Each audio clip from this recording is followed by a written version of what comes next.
Dumulog ngayong gabi sa Commission on Human Rights ang dalawang napaulat na nawawalang aktivista sa Bulacan. Ito ay matapos magkagulatan sa isang presko ng NTF-ELCAC kaninang umaga. Ayon kasi sa ahensya, sumuko ang mga ito sa mga otoridad. Pero ayon mismo sa mga aktivista, dinukot umano sila ng mga pulis at militar. Narito ang ating balitang A to Z. Ang tanong na dinukot ba kami o kusa kami, voluntaryo kami sumurrender. Sumuko o dinukot? Ito ang tanong ngayon ukol sa totoong nangyari sa dalawang napaulat na nawawalang mga environmental activist na sina Jed Tamano at Jonila Castro. Kanina sa isang press conference ipinresenta ng National Task Force to End Local Communist Armed Conflict o NTF-ELCAC ang dalawang kabataang aktivista na anila ay sumuko sa mga otoridad. Pero nagkagulatan nang ibunyag ng mismong mga aktivista na dinukot sila ng mga militar at pulis. Hindi po totoo na kusang loob po kaming sumurrender dahil pinilit lang po kami. Ang totoo po dinukot kami ng mga militar sakay ng van. Napilitan din kami na sumurrender dahil pinagbantaan yung buhay namin.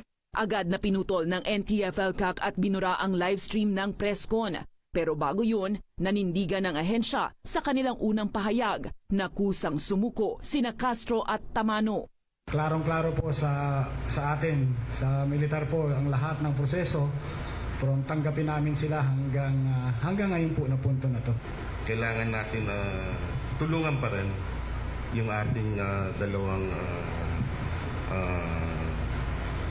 nagbalik loob sa atin sa gobyerno.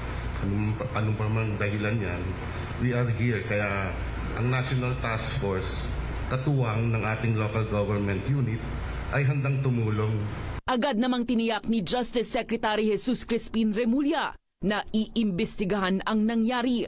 Pero kasabay nito, tila pinasaringan rin ng kalihim ang mga makakaliwang grupo. We will find out who's telling the truth. Pero ang tingin ko naman, the government has nothing to gain by violating the law.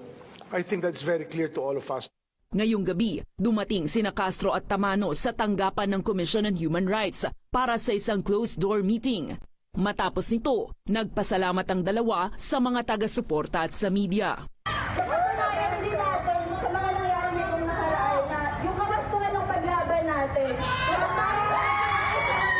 sa tamang pagkakaisa lang natin, mareresolve yung kahit na anong problema. At sa huli, nanawagan na hindi dapat mawala ang focus sa totoong problema ng lipunan. Kailangan na rin natin mag-focus sa kung ano yung issue ng bansa ngayon. Ito na yung laban sa pagpapatigil sa mga